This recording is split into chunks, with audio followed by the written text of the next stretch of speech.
ॐ श्री गणेशाय नमः। श्री महालक्ष्म्याष्टकम्। नमस्तेस्तु महामाये श्रीपीठे सुरपूजिते शङ्खचक्रगदाहस्ते महालक्ष्मी नमोस्तुते। नमस्ते गरुडारूढे कोलासुरभयङ्करी सर्वपापहरे देवी महालक्ष्मी नमोस्तुते। सर्वज्ञे सर्ववरदे सर्वदुष्टभयङ्करी सर्वदुःखहरे देवी महालक्ष्मी नमोस्तुते। सिद्धिबुद्धिप्रदे देवी भुक्तिमुक्तिप्रदायिनी मंत्रमूर्ते सदा देवी महालक्ष्मी नमोस्तुते। आद्यन्तरहिते देवी आद्यशक्ति महेश्वरी योगजे योगसम्भूते महालक्ष्मी नमोस्तुते।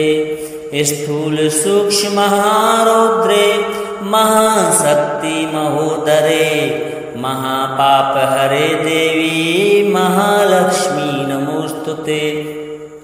पद्मासनस्थिते देवी परब्रह्मस्वरूपिणी परमेशी जगन्मातर् महालक्ष्मी नमोस्तुते।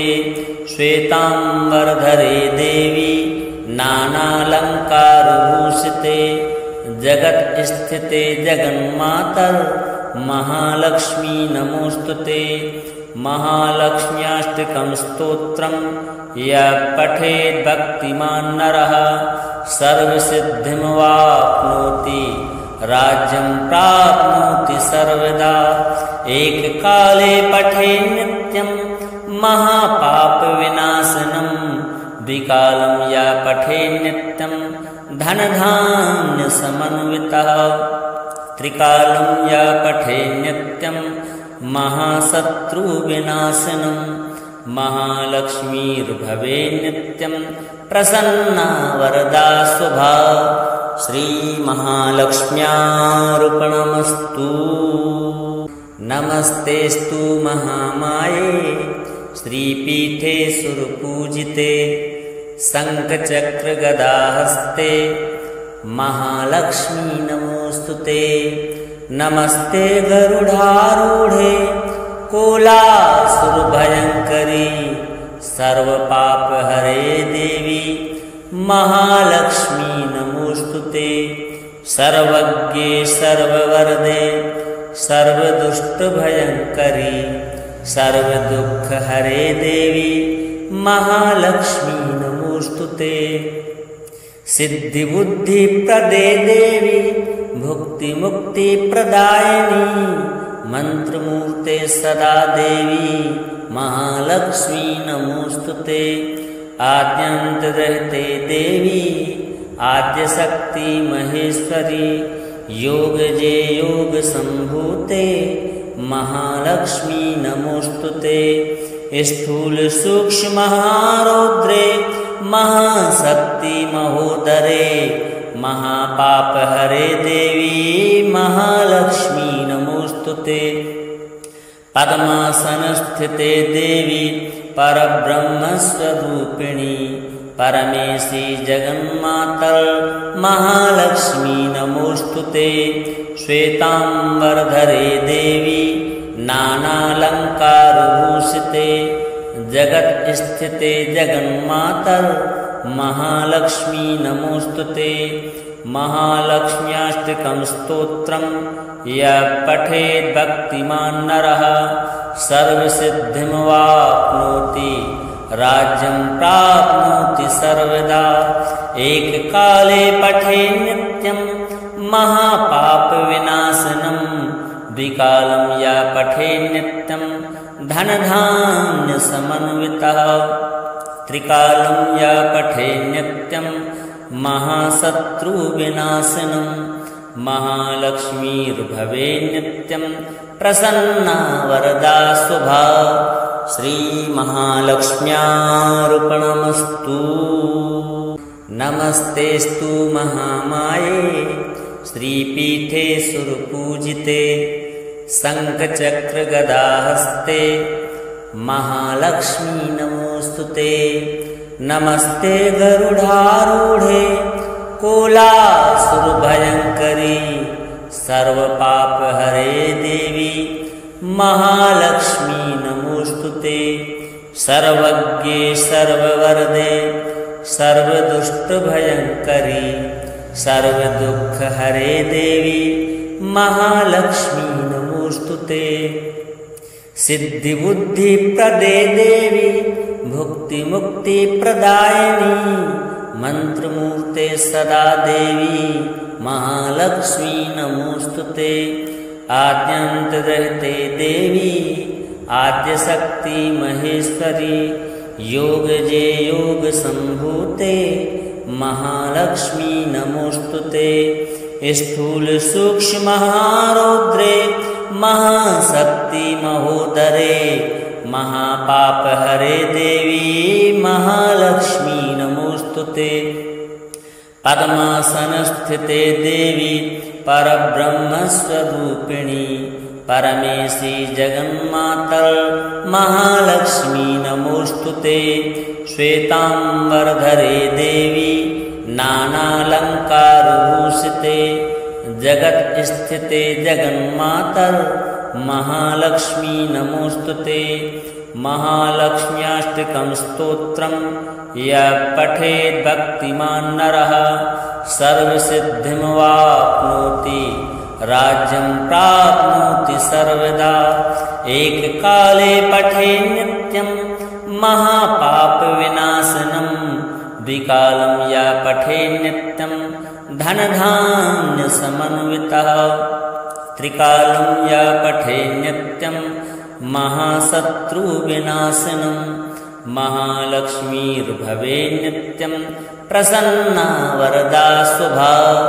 श्रीमहालक्ष्म्यार्पणमस्तु।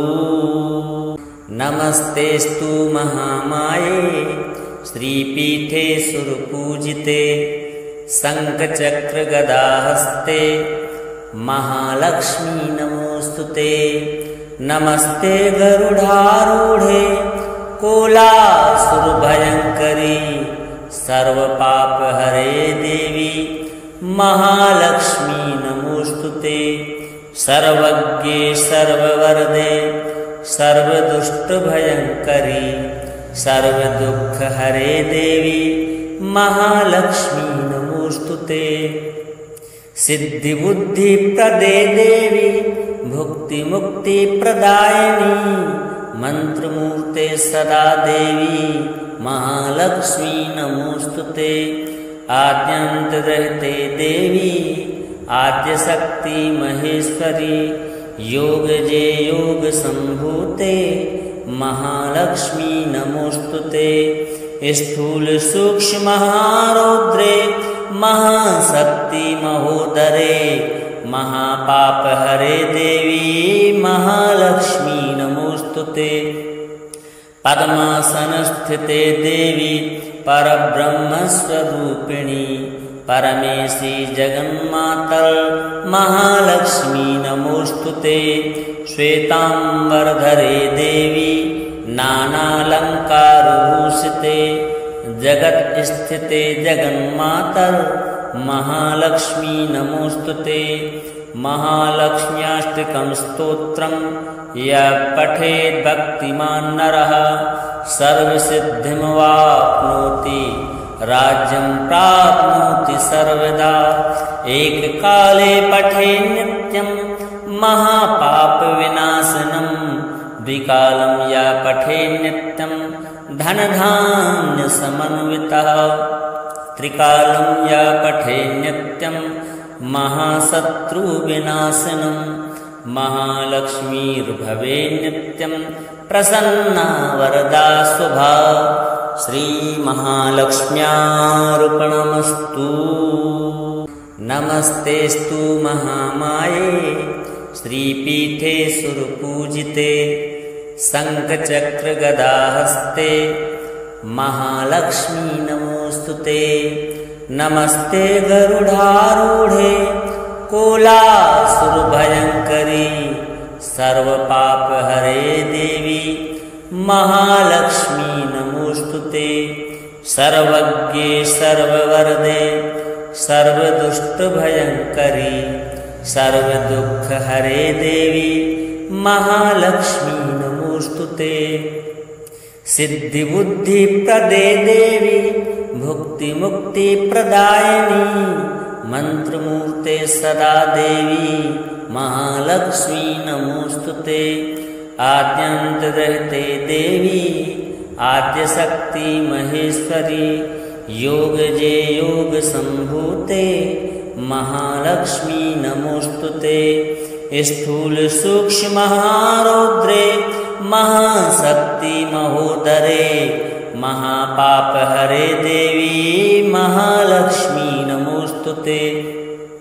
पद्मासनस्थिते देवी परब्रह्मस्वरूपिणी परमेशी जगन्मातर महालक्ष्मी नमोस्तुते। श्वेतांबरधरे देवी नानालंकारभूषिते जगत स्थिते जगन्मातर महालक्ष्मी नमोस्तुते। महालक्ष्म्याष्टकं स्तोत्रं यः पठेत् भक्तिमान् नरः सर्वसिद्धिमवाप्नोति राज्यं प्राप्नोति सर्वदा। एककाले पठेत् नित्यं महापापविनाशनं द्विकालं यः पठेत् नित्यं धनधान्यसमन्वितः। त्रिकालं यः पठेत् नित्यं महाशत्रुविनाशनं महालक्ष्मीर्भवेत् नित्यं प्रसन्ना वरदा शुभा। श्रीमहालक्ष्म्यार्पणमस्तु। नमस्तेस्तु महामाये श्रीपीठे सुरपूजिते शङ्खचक्रगदाहस्ते महालक्ष्मी नमोस्तुते।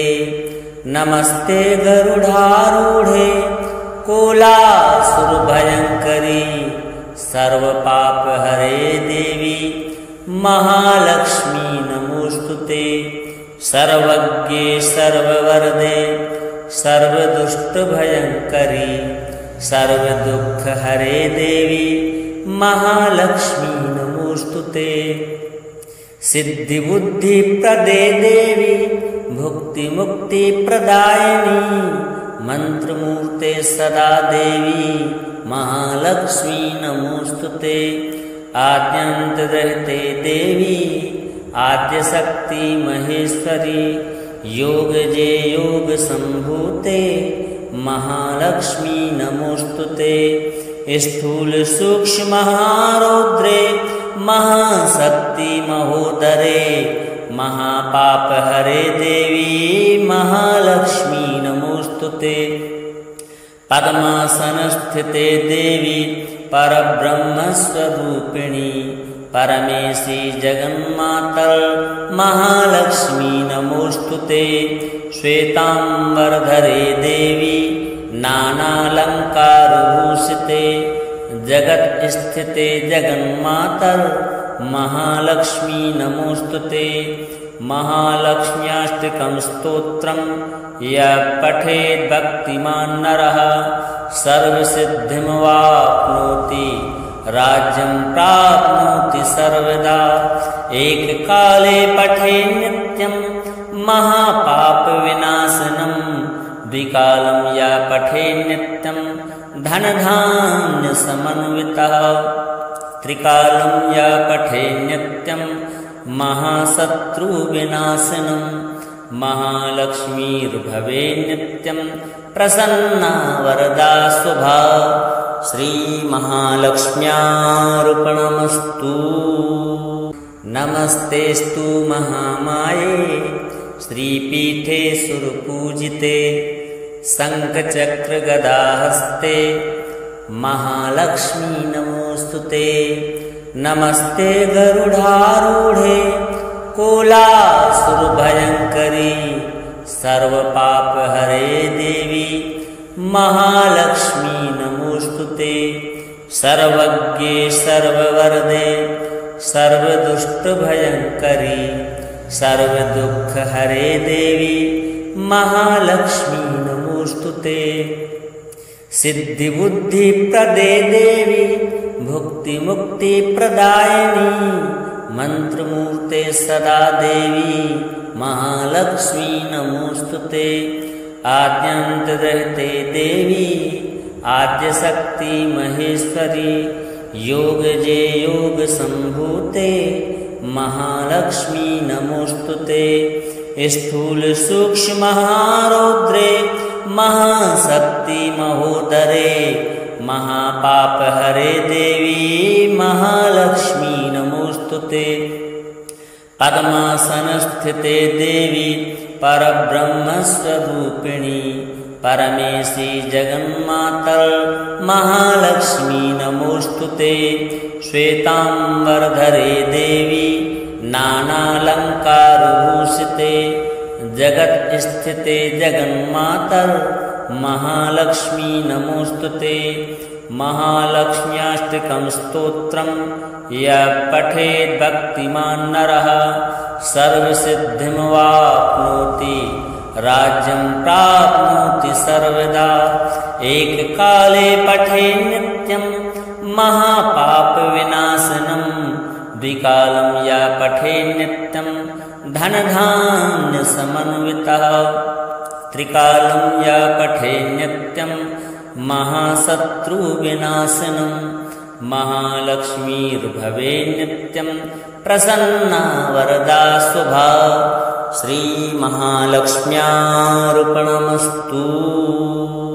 नमस्तेस्तु महामाये श्रीपीठे सुरपूजिते शङ्खचक्रगदाहस्ते महालक्ष्मी नमोस्तुते।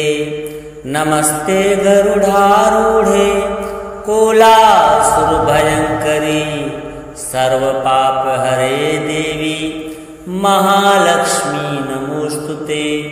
सर्वज्ञे सर्ववरदे सर्वदुष्टभयङ्करी सर्वदुःखहरे देवी महालक्ष्मी नमोस्तुते।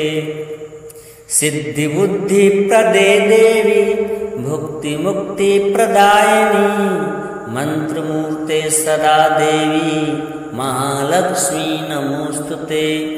आद्यन्तरहिते देवी आद्यशक्ति महेश्वरी योगजे योग संभूते महालक्ष्मी नमोस्तुते। स्थूल सूक्ष्म महारौद्रे महाशक्ति महोदरे महापाप हरे देवी महालक्ष्मी नमोस्तुते। पद्मासनस्थिते देवी परब्रह्मस्वरूपिणी परमेशी जगन्मातर महालक्ष्मी नमोस्तुते।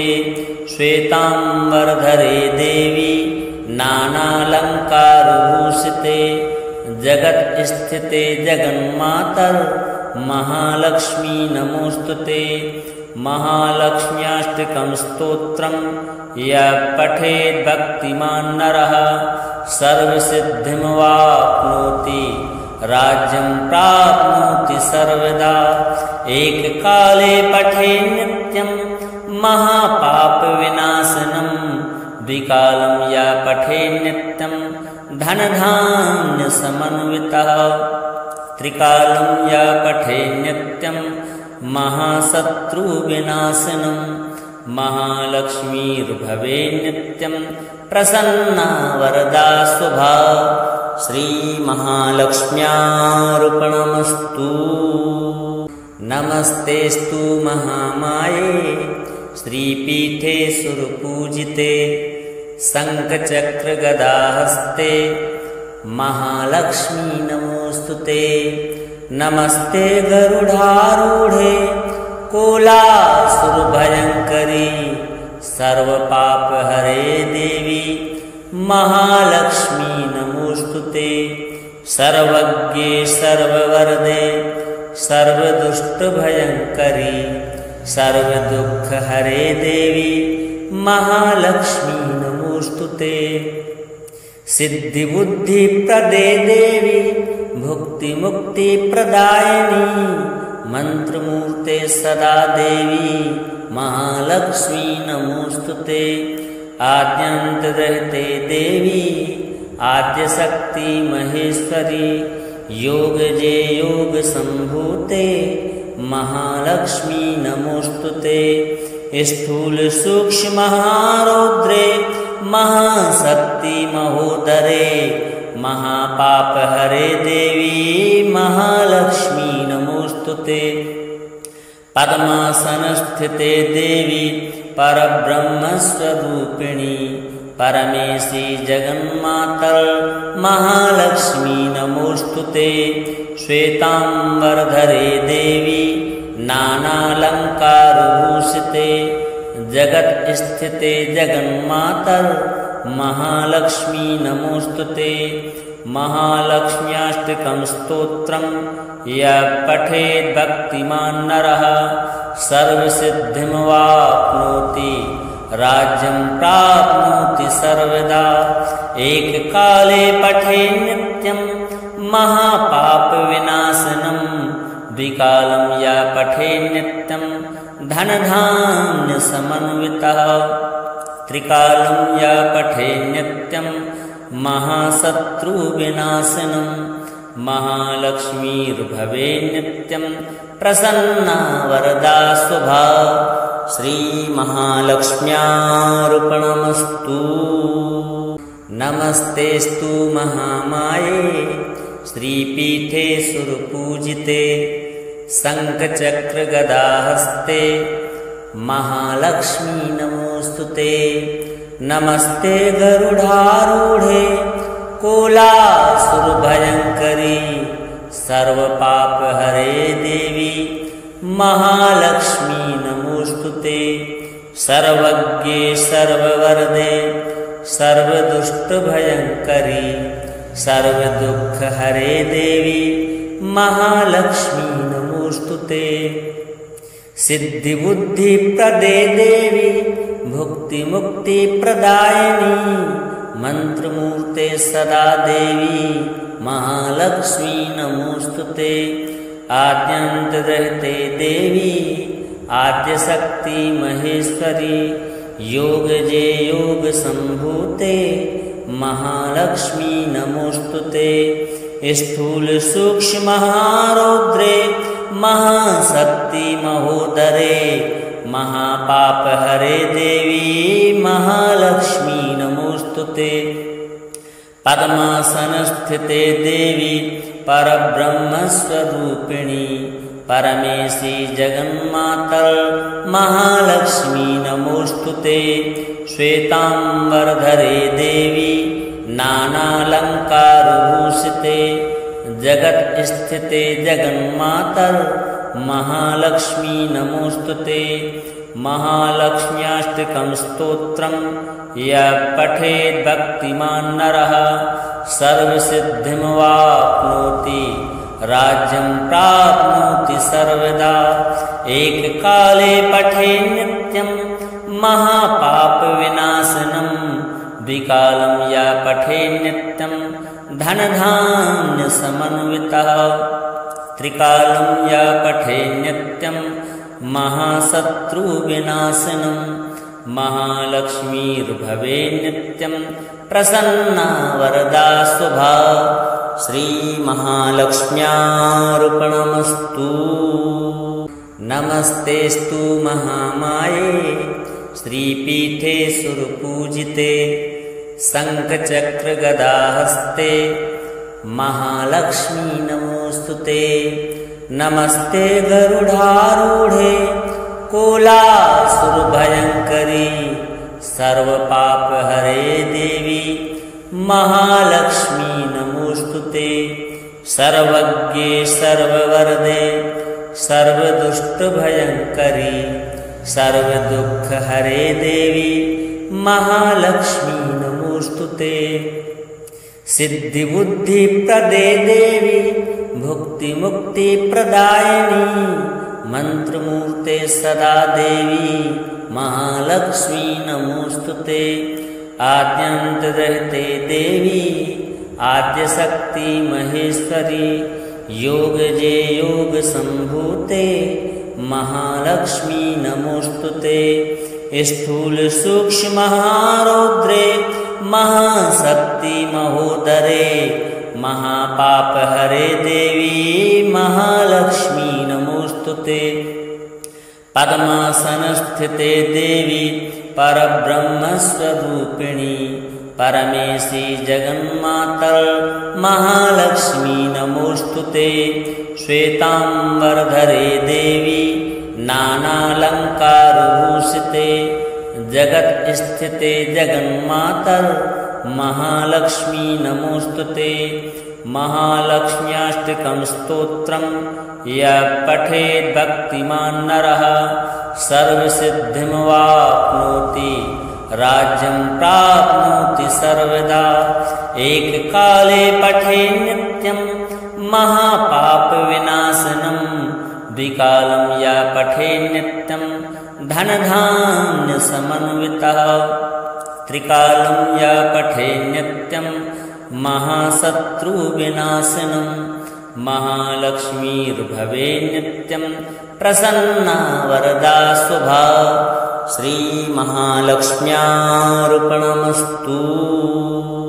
नमस्तेस्तु महामाये श्रीपीठे सुरपूजिते शङ्खचक्रगदाहस्ते महालक्ष्मी नमोस्तुते नमस्ते गरुडारूढे कोलासुरभयङ्करी सर्वपापहरे देवी महालक्ष्मी नमोस्तुते सर्वज्ञे सर्ववरदे सर्वदुष्टभयङ्करी सर्वदुःखहरे देवी महालक्ष्मी नमोस्तुते सिद्धिबुद्धिप्रदे देवी भुक्तिमुक्तिप्रदायिनी मंत्रमूर्ते सदा देवी महालक्ष्मी नमोस्तुते आद्यन्तरहिते देवी आद्यशक्ति महेश्वरी योगजे योगसम्भूते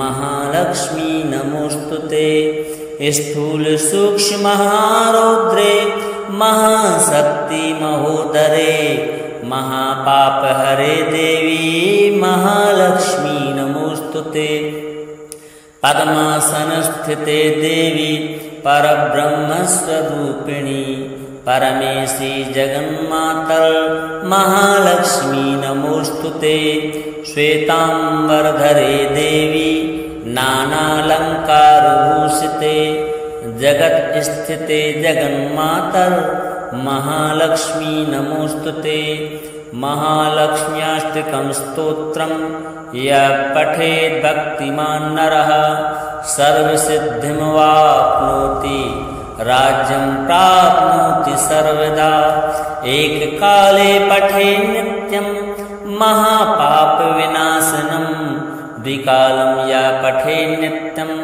धनधान्यसमन्वितः त्रिकालं यः पठेत् नित्यं महाशत्रुविनाशनं महालक्ष्मीर्भवेत् नित्यं प्रसन्ना वरदा शुभा श्रीमहालक्ष्म्यार्पणमस्तु।